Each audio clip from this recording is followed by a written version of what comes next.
When you attended law school in Atlanta, did you have any idea the path would eventually lead here? No, not at that time. I didn't. When I was a teenager, I had read a book called A Man Called Peter, which is about Peter Marshall, the great Presbyterian minister who eventually became the chaplain of the U.S. Senate. And I felt this tug to ministry. But I'm old enough that I didn't know any women ministers in those days, and so I kind of ignored that tug. Went about my way and had various different careers. Also, always wanted to be a lawyer. And so I wound up going to law school and becoming a lawyer and practicing law for a lot of years. Yeah. And then finally one day, that little tap, tap, tap got loud enough that I basically said, "What?" and listened to God. And felt that God was trying to remind me of that call into ministry. And so I gave up my practice of law and finally answered that call. Mm. When you were practicing law, did you ever encounter any situations where your faith made a difference somehow in the case, or how you counseled your clients? Oh, I think yes, because I was, and especially in my later years of practicing law, I was very active in my church. I'd found a church home by then. But to me, integrity has always been key, and as a lawyer, I tried to uphold integrity. And so when I would counsel clients who might have ideas of how they wanted a case handled, if I thought they were in any way off, I would counsel them to bring them back to what I felt was the straight and narrow. And I'm sure that a lot of my feelings for that was triggered by my faith. Had to have been. Yeah. Do you ever recall praying for a client? Yes, yeah. Yep, many times. Many times. Any specific, it could go back 20, 30 years, any like really eye-opening moment where it was really important that you prayed? Do you remember the circumstances? Well, while safeguarding the attorney-client privilege, I was handling pro bono a death penalty case. And I felt that the young man had not received a fair trial at all. In fact, all of the partners and associates in my firm, no matter where they fell on the spectrum of the death penalty, whether they believed in it or didn't, all concurred and agreed that this young man did not get a fair trial. And so I often prayed for him, for the judges, for us, as we tried to work our way through getting him another trial. And so, yes, but that wasn't the only time, but it's the one I felt like I could talk about. So. Absolutely, wow. And lastly, related to your law career, any similarities being an attorney and being a reverend? Yes, I can't tell you how many times somebody says to me, "Oh, being a pastor must be so different from practicing law." And I say, no, not at all, because they're both about justice. The law is about man's justice. What I do now is about God's justice. I counsel clients then, I counsel parishioners now. And every Sunday morning, I get up and try to deliver the best closing argument I can. Wow. So. That's awesome. That got me, yeah. Can I ask one thing before you Yeah, go? please do. Did your client, and you can answer to Neil, Okay. did your, okay, Sorry, just letting you know I'm coming over here. Oh dear, is there something wrong? yeah, I'm curious, did the client know, that young man you were talking about, did he know you were praying for him? Did you pray with him? He knew I was praying for him, but he would not know that because we had limited visitation rights with him. Because How did he react when he knew you were praying for him? Oh, Well, you are can, you- yeah, you guys can go. Yeah, we're ready. Are you If that's ready? something you feel you can answer. I think that's neat. Sure, go right ahead. He did know at times that we were praying for him, but we didn't get to pray with him because our visitation was limited since he was on death row. And but when he did know we were praying, he seemed to receive it well. He made me a couple of hand-knitted things. One was like a little alligator, and one was a doily, which surprised me because he didn't seem like that would be his type. But I think that was his response, and the way of saying thank you for the prayers and thank you for working with me so hard. So What was the verdict? Eventually, he was ruled not to receive the death penalty because of mental illness. We never got him a separate trial, but they did overturn the death penalty verdict. Wow.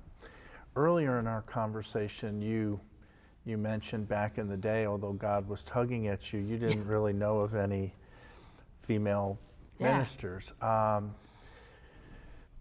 Share the pros and the cons of being a female minister. Well, it is a challenge, and sometimes in fact, I'm the first female pastor here at St. Mark United Methodist Church, and let me just say right away, they have received me well and lovingly and with great hospitality. I know that has not always been the case for some of my colleagues who have gone into ministry situations and settings and have been met with a little hostility towards women pastors. I think that we all bring different traits and different abilities to ministry. One of the traits that hopefully I can bring as well as possible is nurturing. I think, I don't want to generalize, but sometimes women have a little more of a nurturing ability, and that's not always true. But we're also, we tend to be attuned into family type issues, Right. and to look at what's happening with the children. And so, but I don't know, hopefully I bring a heart for God and a heart for people. That's what I try to bring. Men are from Mars and women are from or heaven, maybe? Well, from Venus anyway. Yeah. So I don't want to take No. priority over the Yeah. There are a lot of men colleagues that I love dearly who do so Sure. much wonderful ministry. Yeah. Boy, any, if not yourself, what challenges have your colleagues shared, or what challenges have you ever faced? One of the challenges is sometimes the expectation for men pastors, in my experience and having observed, is that, for instance, if there is a potluck dinner, the men aren't expected to cook and bring something, but the women are. Right. Little things like that happen. I have, not at this church, but at other situations, had people comment on how I look, what I wear. Right. And I've had people say nice talk instead of nice sermon to me, whereas to the male colleague they would say nice sermon.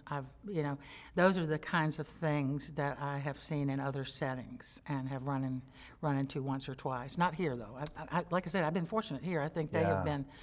Somebody prepared them well, and I'm grateful for that. Yeah. But at another setting, to be, you shouldn't have worn those earrings Sunday. I mean, come on.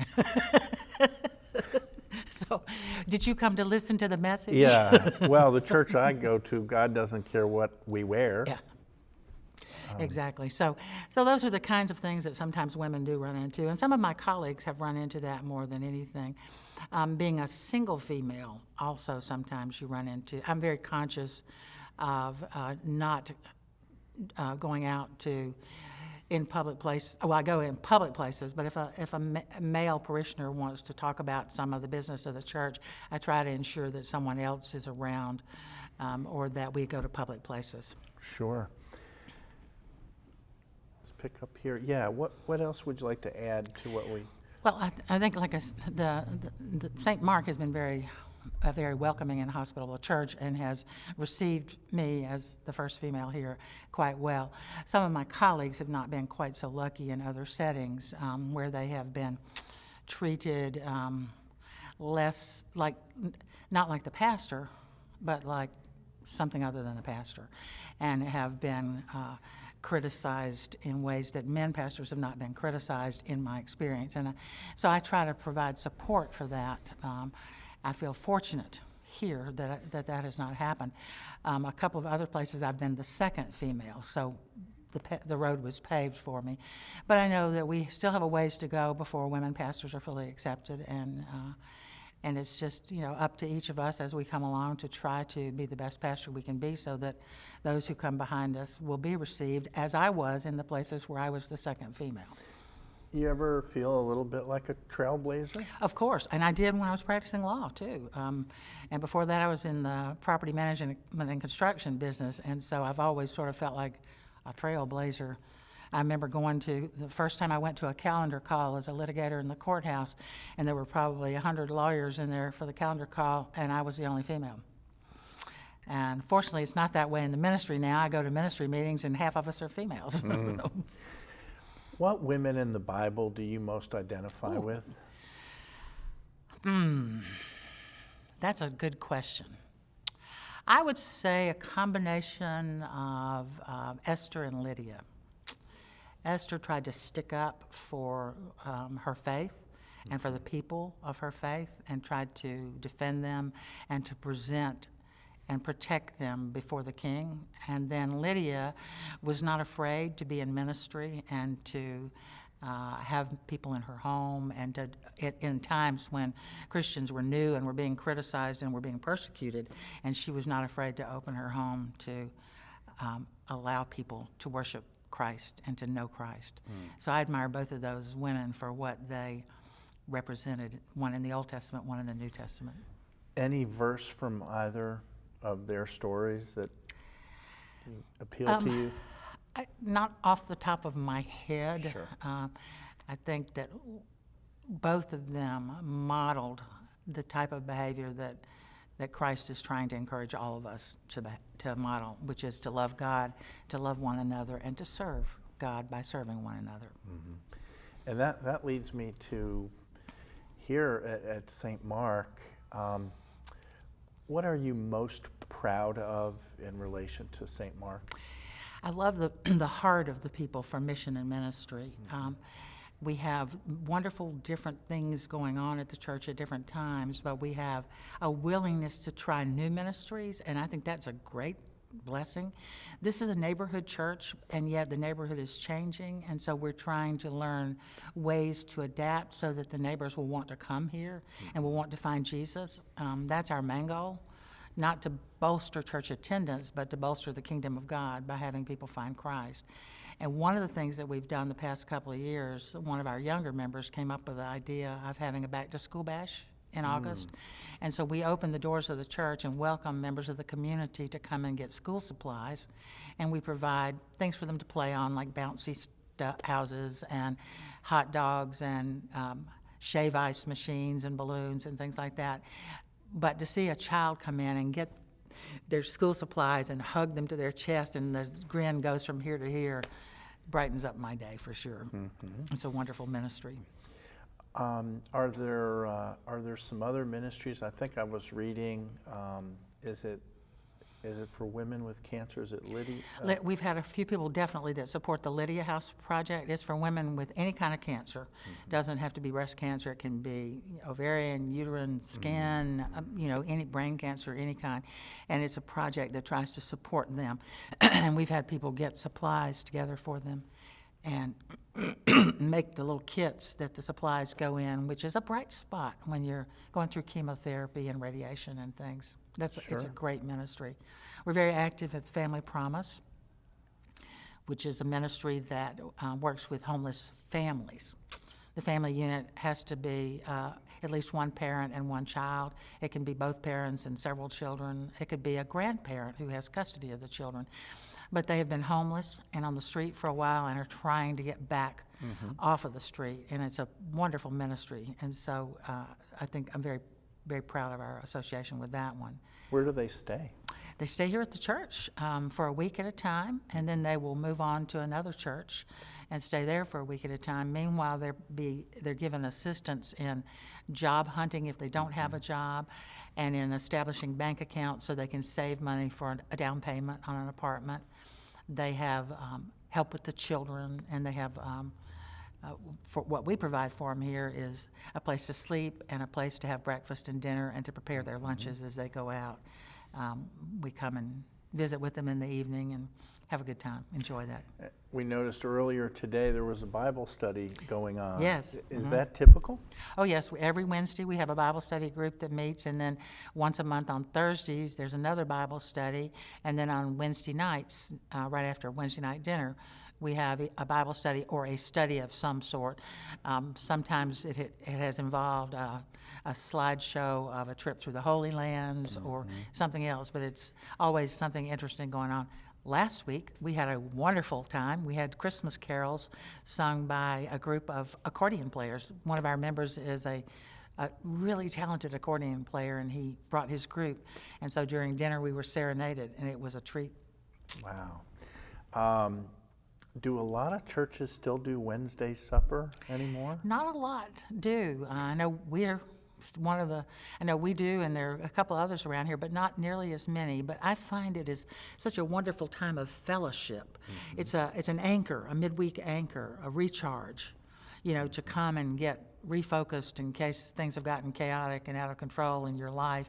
And I just think it's a blessing, and most of the time, some of the people will stay for choir practice or bells or Bible study.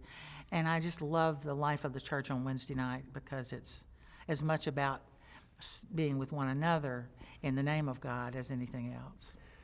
Well, in our crosstalk program, we welcome all denominations. Yes. What would you say to someone who maybe doesn't understand the Methodist doctrine? Our doctrine is based on grace, and our founders were John and Charles Wesley, who believed very strongly that God's grace is available for all people. We celebrate that God's grace has been active in our lives even before we knew it. So that little tug that I was feeling, that was God's grace calling me back towards Him.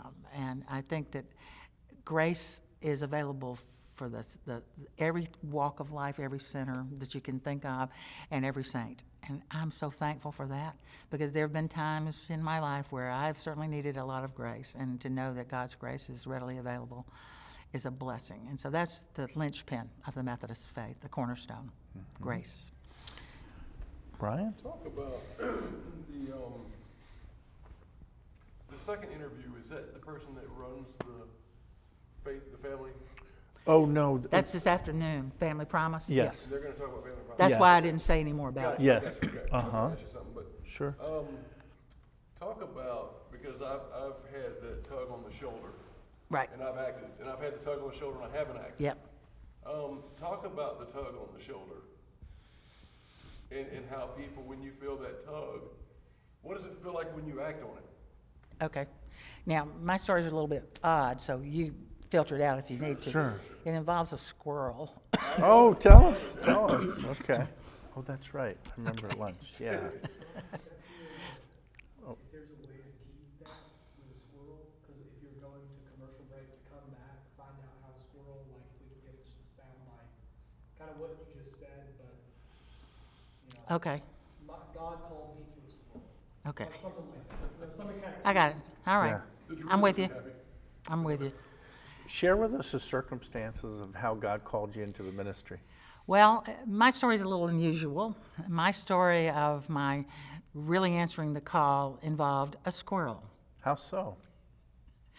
Well, I was grappling with this whole idea. Is God really calling me? Is this tap from God or what? And I was getting frustrated, which is not uncommon, I've learned. When you're trying to discern a call, you get a little frustrated and you're like, come on, God, send me a sign. Could you get an airplane with one of those banners behind it? Or how about an email account?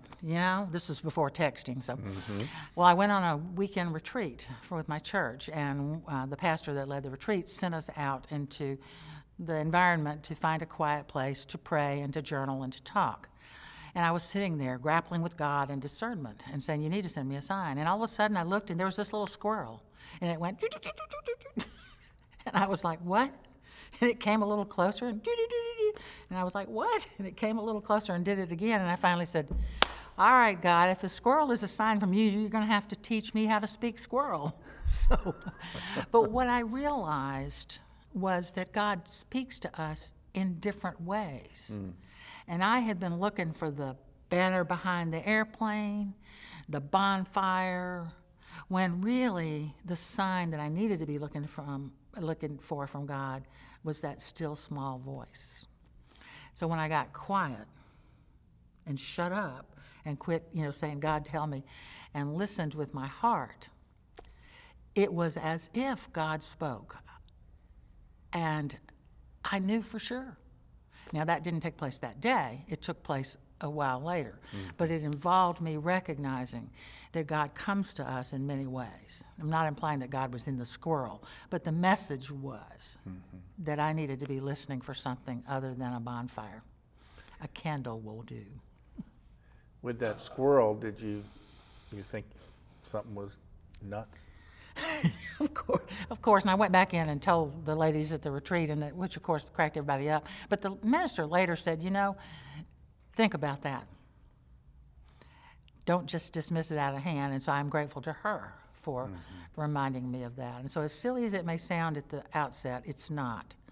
It's been a very meaningful thing to me. And I had a friend who gave me a charm that was a squirrel that I still have that reminds me always of that moment. It took a while for me to actually finally hear the whole thing, and when I did, the certainty was there. I had no doubt in my mind that I was supposed to give up practicing law and devote myself to ministry, and I've never looked back. I'm going to re-ask that question with the squirrel thing. I kind of laughed during it. I want to make sure we have it clean. Oh, okay. Oh, Just okay, sure. We've got your answer, but I want you to re-ask the question. Oh, absolutely. With this squirrel, did anyone think you were kind of nuts? Of course. All right, cool, very good. Can we actually, did you like that tease that she said, my story's a bit, because I slightly bumped the camera at the end of it. Oh, okay, yeah. If you could do it again? Yeah, just say, well, my story's slightly different. I came through a squirrel or something, Okay. however you say Right. it. Okay, sure. You recording? Tell me when you're ready. Okay. Okay, camera set. Okay. Well, my call story is slightly different than a lot of people because my call came through a squirrel. That's good, very good. I gotta make a cute tease. Yeah, that's good. Wonderful. Just one other question. Oh, okay. When you received your first ministry, and I'm sure you were a little nervous, and again, being a woman coming into something, was there a particular, or has there been a particular member of the church that really, you just knew God sent them to make you feel comfortable? Has there been anything like that to where you had that person that came up to you and just reassured you? My first appointment was in 2006, and it was actually at St. James here in Augusta. And then I was later appointed back to Atlanta for 5 years. And it doesn't have to be here, like just when you first started. Or was it after a while and you were starting to feel like, okay, I'm not sure? That's usually when it happens. Yeah. It happens after a couple of months. There's something called the, what's the a synonym for fake? Imposter. The imposter syndrome. The imposter syndrome is when you realize, I don't know what I'm doing and they're going to find out. Let's do that. Can you start with that? And then I had a couple of women at that church who were supporters and helped. I didn't admit that to them, but they were cheerleaders. Can you tell us that? Sure. Okay, so if you want to ask that question, however you want to phrase it. Oh, You sure. guys recording? Okay, we're ready. Maybe with your first appointment, you may have been a little bit nervous. Were there some cheerleaders behind you? Oh, yeah. Some of the things they don't teach you in seminary are legion. You learn a lot of theology, but some of the things you don't learn are the how-tos of day-to-day church life. And there comes a point about, usually for most pastors, 3 to 4 months in, it happened to me, that one day you wake up and think, I have no idea what I'm doing, and they're going to find out. It's called the imposter syndrome. Well, while I didn't actually admit that out loud to someone, I think 2 of the ladies at my first appointment sensed that I needed someone in my corner and needed a cheerleader and needed reassurance and needed help to, for instance, do you need help? They would come and say, can we help you do something? Like, would you like us to help you set up communion on Sundays? Because we didn't have a regular communion steward all the time.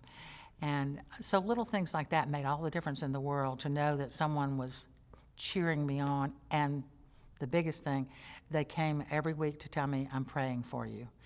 That meant the most, to know that they were always praying for me. And they were involved in an active Bible study at that church, and to know that they were praying for me. And when I'd come in on, sometimes on Wednesday mornings, the men's prayer group would have met and had their prayer breakfast, and they had a prayer board, and I'd see my name up there. It always touched my heart that they were praying for me. So there have been people in the background all along that I know have been praying for me and in my corner, and that I try to do that for others, so for the same reason. Sure.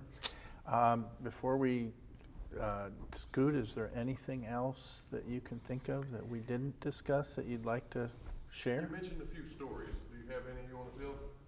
Well, I've been May trying, have, the been trying to squirrel. tell a few stuff. The squirrel and the little boy holding the book bag was, to me, Right. was an important little story.